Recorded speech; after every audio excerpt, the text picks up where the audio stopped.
Oke, bismillahirrahmanirrahim. Assalamualaikum warahmatullahi wabarakatuh. Perkenalkan, saya Nana Soekarna. Saya mahasiswa dari Universitas Pelita Bangsa dengan nomor NIM 352010243. Saya dari kelas Y24C4. Pada kesempatan kali ini saya akan mencoba mereview jurnal untuk tugas dari ekonomi teknik dengan judul jurnal Perhitungan Suku Bunga Efektif untuk Penentuan Alternatif Pembiayaan Kendaraan Motor pada Leasing dan Bank dengan metode interpolasi linear. Okay. Next, untuk konten dari jurnal ini sendiri, yang pertama judul jurnal dan link jurnal, kemudian ada review jurnal. Next. Oke, untuk judul dan link jurnal, pertama untuk judul seperti yang tadi disampaikan di sebelumnya, yaitu perhitungan suku bunga efektif untuk penentuan alternatif pembiayaan kendaraan motor pada leasing dan bank dengan metode interpolasi linear. Kemudian untuk jurnal ini sendiri karya dari Suasnita, yaitu seorang mahasiswa jurusan Statistika PSM Universitas di Penogoro, dan ada Suparti dan Sugito, yaitu adalah seorang staf pengajar jurusan Statistika Universitas di Penogoro. Untuk jurnal ini sendiri terbit di bulan April 2015 dengan link jurnal sebagai berikut. Oke, next. Kemudian untuk review jurnal, kita masuk saja ke abstrak ya, walaupun sebenarnya di dalam jurnal ini terus terang kurangnya adalah tidak ada abstrak dari bahasa Indonesia ya. Nah, di sini penulis kenapa bisa memilih dengan judul seperti itu, karena dia sangat ingin ya seorang konsumen itu mendapatkan keuntungan ketika dia akan melakukan peminjaman uang untuk membeli sepeda motor ya, dengan suku bunga tentunya yang sangat kecil ya. Oke, di dalam abstrak ini adalah pengenaan suku bunga oleh bank dan leasing dalam memberikan kredit berbeda. Tingkat bunga biasanya tidak dicantumkan dalam brosur angsuran pinjaman. Nah, perhitungan suku bunga dapat dihitung dengan menggunakan suku bunga tetap dan suku bunga efektif dalam perhitungan suku bunga efektif. Nah, kemudian kecepatan dapat dilakukan dengan menggunakan interpolasi linear, itu penetapan pembiayaan sepeda motor. Nah, alternatif yang paling menguntungkan bagi nasabah dapat dilihat dari tingkat suku bunga terendah yang dikenakan. Itu hasil studi kasus harga motor Bit injeksi daftar tahun 2014 beserta motor kredit. Oke, itu adalah abstraknya ya. Kemudian untuk pendahuluan, di sini penulis sangat menjelaskan secara detail dari definisi yang kita butuhkan untuk menulis jurnal ya. Pertama, uang. Jadi uang akan saya coba jelaskan dikit ya. Baca untuk uang di sini, uang adalah alat pembayaran pertukaran yang sah, pertukaran yang basah. Dalam kehidupan sehari-hari setiap manusia tentunya membutuhkan uang ya untuk membiayai kehidupan seperti sandang, pangan, papan, dan lain sebagainya. Nah, namun ada hal lainnya, contohnya seorang itu tidak memiliki uang tapi dia ingin membeli sesuatu ya, atau membayar jasa, yaitu mereka bisa melakukan pinjaman ke pihak lain seperti saudara, kawan, tetangga, ataupun lembaga keuangan, baik itu bank, non-bank, atau pegadaian, koperasi, dan lainnya. Nah, ketika misalkan mereka memiliki atau meminjam kepada bank, tentunya pasti ada suku bunga gitu ya. Oke, next.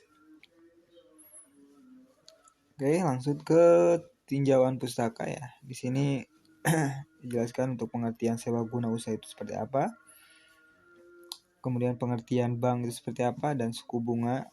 Nah, kemudian yang ke titik 24 ini, titik 24 ini dijelaskan jenis-jenis pembayaran suku bunga kredit. Nah, itu sudah seperti dijelaskan di dalam materi teknik ekonomi teknik ya, yang sudah dipelajari pada semester ini. Yaitu yang pertama adalah konsep bunga sederhana atau bunga flat. Konsep bunga sederhana atau sering disebut dengan konsep bunga flat, besaran bunganya dihitung nilai pokok awal atau prinsipal dikalikan dengan tingkat bunga dan waktu. Nah, perhitungan bunga ini dapat dilakukan satu kali saja, yaitu pada akhir periode atau pada tanggal pelunasan. Secara matematis, hal ini dapat dinyatakan dalam persamaan berikut. Ada rumusnya ya. Pertama SI itu apa? SI itu adalah simple interest atau bunga sederhana. Dikali P, prinsipal atau pokoknya, kemudian dikali R, yaitu R adalah interest rate atau suku bunga per tahun atau per annum, dikali T itu adalah waktu ya.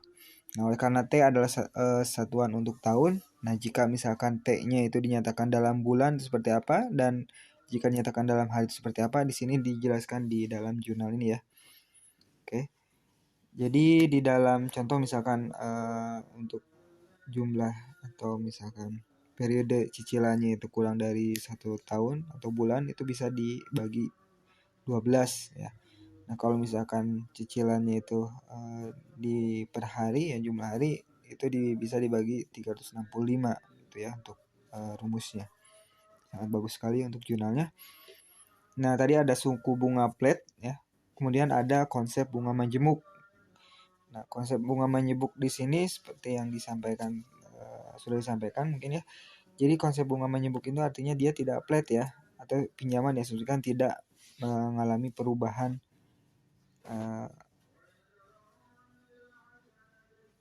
tidak mengalami perubahan dari awal hingga akhir gitu ya. Hal ini menyebabkan nilai bunga selalu dihitung dari nilai pokok pinjaman atau menggunakan konsep bunga sederhana. Nah, namun dengan menggunakan konsep ini,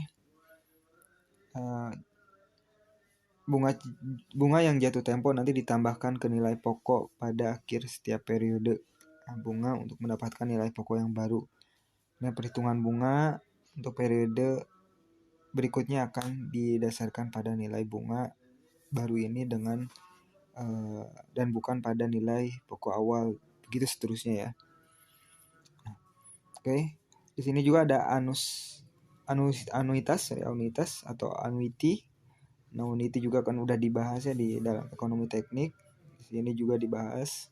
Jadi mungkin akan saya bacakan sedikit ya pengertian annuity berdasarkan jurnal ini. Mungkin sama ya, annuity adalah suatu rangkaian pembayaran atau penerimaan sejumlah uang, umumnya sama besar ya, dengan periode waktu yang sama untuk setiap pembayaran.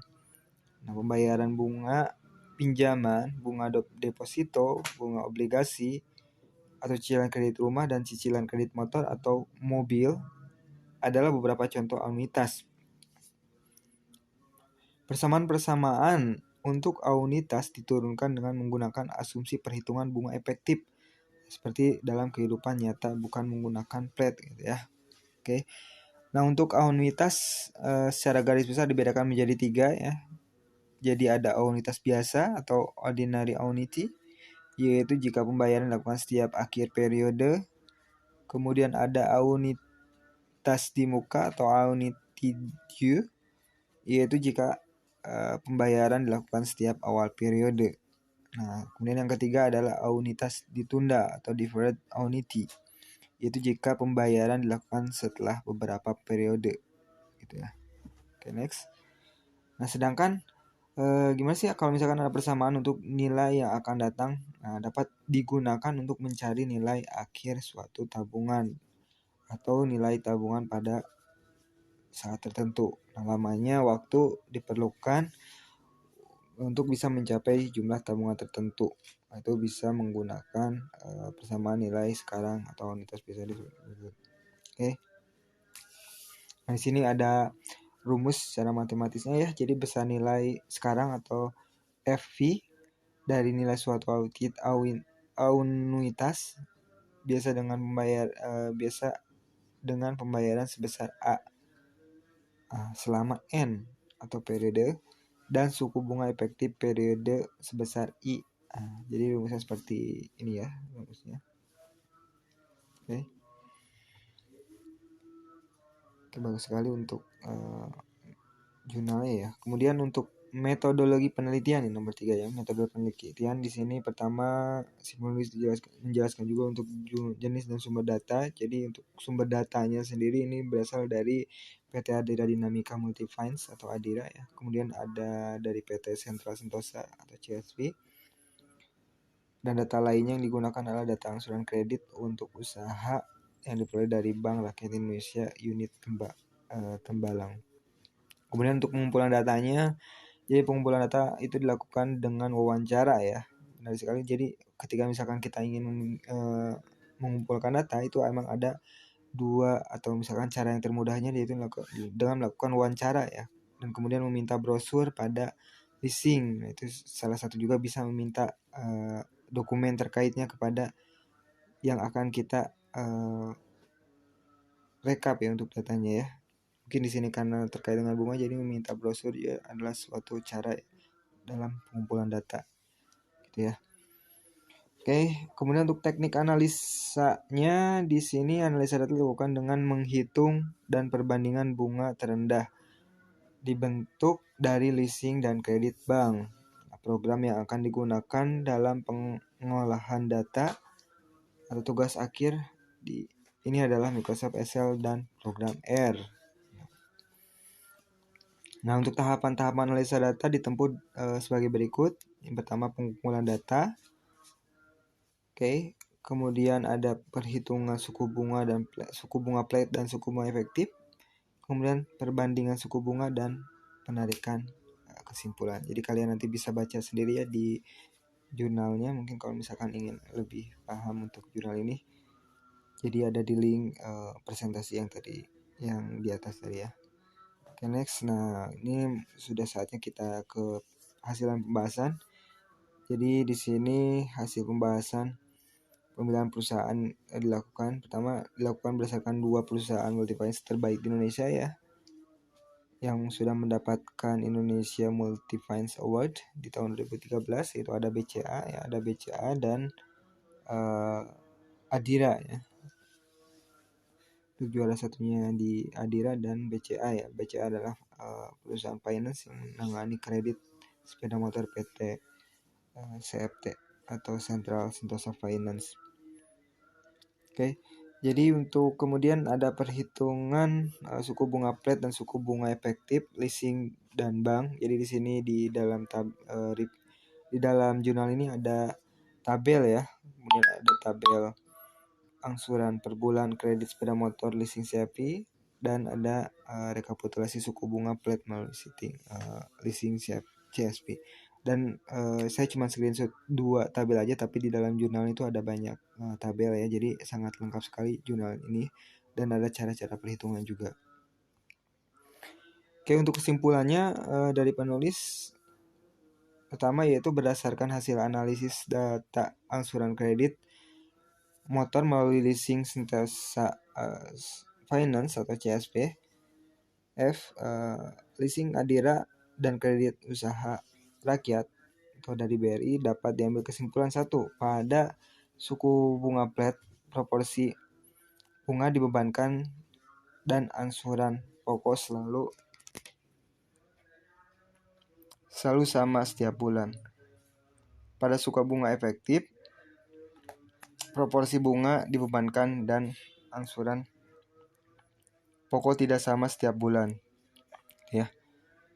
Kemudian berdasarkan perbandingan suku bunga efektif dan suku bunga plat terendah, ada tidaknya jaminan dan prosedur pengajuan kendaraan motor yang paling menguntungkan ya, adalah kredit sepeda motor melalui leasing Central Sentosa CSP. Nah, di sini jadi ya, tadi kan udah dibandingkan seperti apa sih antara leasing dan bank gitu ya, dan yang lainnya gitu ya. Ternyata dari hasil analisa dengan beberapa metode itu yang paling menguntungkan emang melalui CSP ya, atau Central Sentosa Finance ya.